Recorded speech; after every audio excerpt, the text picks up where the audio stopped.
Tu veux faire des maths à Oxford? Faut passer par là. Nouvelle question du MAT, Mathematics Admissions Test. Donc, test d'entrée pour les grandes universités anglaises, notamment Oxford, Warwick, Imperial College of London. Et donc, les premières sont sous forme de QCM. Et donc, que l'on passe en novembre de la terminale. Et donc, il faut avoir un niveau très solide première anglais. Et donc, chez nous, pour la France, il y a quand même pas mal de choses qu'on ne maîtrise pas forcément. Et ici, par contre, normalement, on a les épaules en France. Donc, tu as deux nombres A et B strictement positifs, tels que A plus B égale 20. Et on te demande le maximum de A carré B. Petit conseil officieux, quand tu cherches un max ou un min, donc à optimiser une situation, c'est rarement ce à quoi on pense peut-être instinctivement. Donc là, tu pourrais dire, attends, peut-être que celui-là, il est max quand on prend 10-10 ou au contraire des valeurs extrêmes. Tu vois, si tu prends 1 qui vaut 19, 19 et 1, ça fait 20. Et donc tu dis, ah ouais, comme ça, 19, quand je le mets au carré, il sera bien grand. Tu vois, mais en fait, non, c'est rarement ce à quoi on pense. Et en plus, comme on n'a pas forcément le temps, et c'est considéré comme une question facile, faire des tests, ce n'est pas une chose à faire. Et en plus, même si tu fais un test, et ben forcément, tu risques de tomber dans une de ces réponses-là, et ben ça ne veut pas dire que tu as raison. Tu vois, parce que imagine, tu dis 10 et 10, c'est le meilleur. 10 plus 10, ça fait 20. Ça fait quoi A carré B? C'est 10 et 10, donc 10 au carré fois 10. Ben, ça fait 1000, tu vois. Donc ça peut te conforter dans ta bêtise. Donc attention. Okay. En fait, pour trouver un max ou un min, souvent, il faut revenir aux fonctions. C'est un peu ça. En fait, dans pas mal de questions Oxford ou même parfois en France, il y a une fonction cachée. À toi de faire intervenir la fonction. Et grâce aux variations de la fonction, tu peux avoir tes réponses pour résoudre une équation ou pour trouver un max ou un min. Si tu as une fonction du second degré en mode x carré, le max ou le min, il est offert. Il existe une formule qu'on a traitée dans une autre vidéo d'ailleurs. Mais si ta fonction n'est pas du second degré, il faut l'étudier. Regarde ce qui va se passer ici. En gros, toi, tu dois trouver le max de a carré b. Mais tu dis, ouais, mais c'est une fonction bizarre. En a, en b, déjà, on n'est pas à l'aise. En plus, il y a deux variables. Ouais, mais elles sont liées. Regarde, si a plus b égale 20, eh ben on peut dire que b égale 20 moins a. 20 moins a. Ça, c'est b. Donc, tu vois, si b, je le remplace par 20 moins a, ben, j'aurai une expression qu'avec du a. Ça donnerait ça. Et donc, si on développe, ça fait, regarde, 20a carré moins a au cube. Ok, c'est déjà plus clair. On te demande en fait le maximum de cette fonction-là, avec a d'ailleurs, un entier strictement positif. Et donc, on va poser f de a, cette fonction-là. Et pour trouver le max, comme elle n'est pas du second degré, il n'y a pas de formule toute faite, on va l'étudier. Et donc, on pose f de a égale moins a au cube plus 20 a carré. Donc, je l'ai réécrit dans le sens qu'on aime bien, je l'ai ordonné. Donc, il me faut les variations, comme ça, j'aurai un petit tableau et je pourrai chercher le maximum, si on ne s'est pas trompé. Et comment on fait pour étudier les variations? Eh bien, on dérive la fonction. On va aller chercher f' de a. On est parti. Moins a au cube, la dérivée, le 3 descend, donc ça fait moins 3. Et on abaisse l'exposant de 1, moins 3a au carré. Ici, pareil, le 2 descend, donc ça fait plus 40a. J'espère que tu es à l'aise sur les dérivés. Ok, maintenant il faut trouver le signe de cette expression-là pour avoir les variations de f.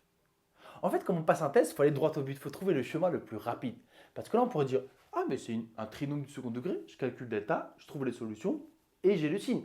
Sauf que tu vois, delta avec du 40 au carré, ça va être embêtant et on va perdre du temps. Ici, en fait, on peut trouver très rapidement les racines, les solutions. Pourquoi? Parce que là, on peut factoriser par A. Donc en fait, ici, je vais utiliser deux chapitres. Je vais aller chercher les racines avec mon cerveau de troisième, finalement, en allant droit au but avec une factorisation. Et le signe, je vais utiliser la règle du delta. Je m'explique.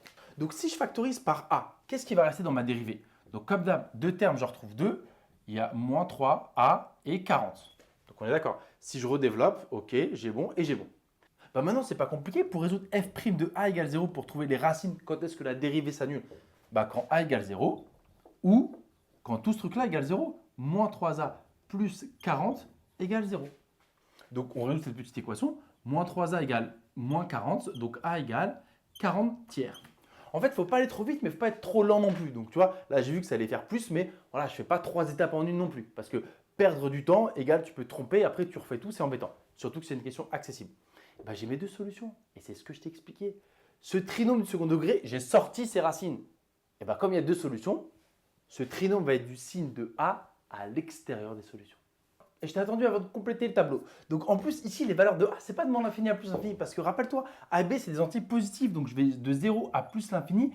Et en plus, je prends que des nombres entiers. 0, 1, 2, 3, 4. Mais on peut quand même faire l'étude comme si A valait n'importe quel réel. C'est juste qu'après, pour répondre à la question, il ne faudra pas dire n'importe quoi. Ok, quelles sont les valeurs remarquables? Il y a déjà 0, donc on va mettre 40 tiers, qui est bien un nombre positif. Ok. En 40 tiers, f' vaut 0. D'ailleurs, on peut le mettre aussi. Il vaut 0 aussi en 0. Quel est le signe? Donc là, on va faire un petit effort cérébral. Ici, il y a deux racines qu'on a trouvées par nos propres moyens. Et quand il y a deux racines, ça veut dire que delta strictement positif. Donc, le signe du trinôme est du signe de A à l'extérieur des racines. Donc, f' est négatif ici et s'il y avait à gauche, mais il n'y a pas. Donc là et là, c'est moins. Et donc, entre les racines, je suis positif. Et donc, ça m'offre des variations de f. F est croissante et décroissante. Pourquoi on est content?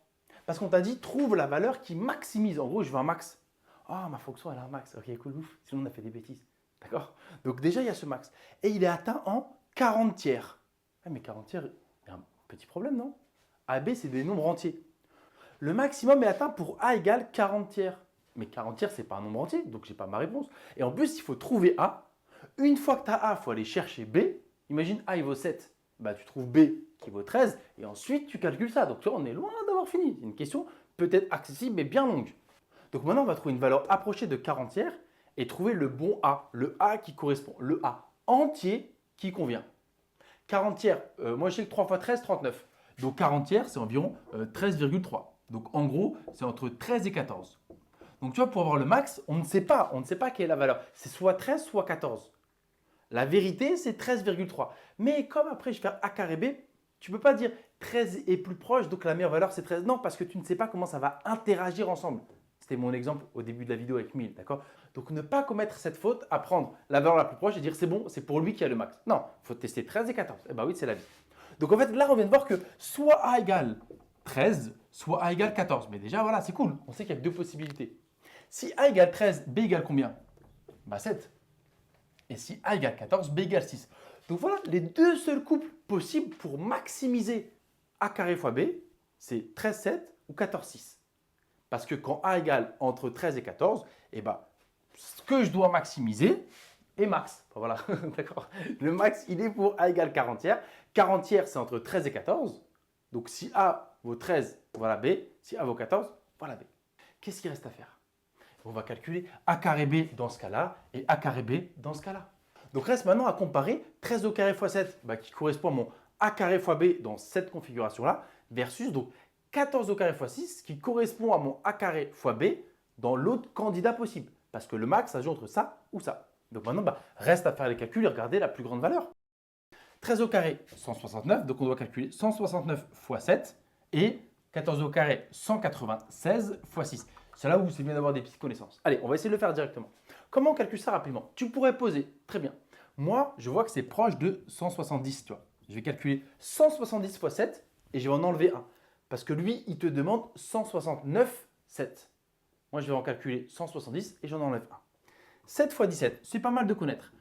Quand on fait des tests de logique, pour les nombres premiers, c'est pas mal. 119, donc ça fait 119 avec un 0, 1190. Si j'enlève 7, ça fait 1183. Ok. Première valeur possible, 1100, elle existe. Ça ne veut pas dire que c'est elle. Hein. Rappelle-toi du 1000. Ça veut dire que on ne s'est pas trompé déjà. Ok. Maintenant, calculons 196 fois 6. On pourrait poser encore une fois, mais c'est proche de 200. Donc, calculons 200 fois 6. 200 fois 6, ça fait 12 avec 2 zéros, 1200. Mais moi, j'en ai pas 200 des 6. J'en ai 196. Donc, j'ai 4 6 de moins. Donc, j'ai 24 de moins. Et là, il ne faut pas se tromper. 1200 moins 24, ça fait 1176. Tu vois. C'est une erreur qu'on peut faire de temps en temps avec les retenues. Et ben voilà. Donc, le combat final était entre ces deux protagonistes. C'est lui qui gagne. 1183 est plus grand que 1176. Et donc, finalement, c'est la réponse D. Le maximum de A carré fois B quand A plus B égale 20 avec des nombres entiers, c'est 1183. Je la trouve très intéressante cette question.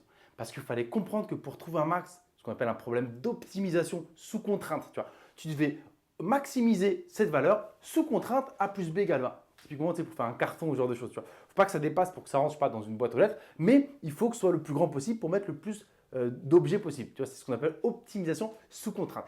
Et donc, une des façons de faire, c'est de le voir comme une fonction et d'aller chercher le max ou le min de cette fonction-là. Et là, c'était encore un peu plus intéressant parce que c'était des entiers petits et qu'il y avait un combat final à mener. Et donc, j'espère que cette nouvelle question pour Oxford t'a plu.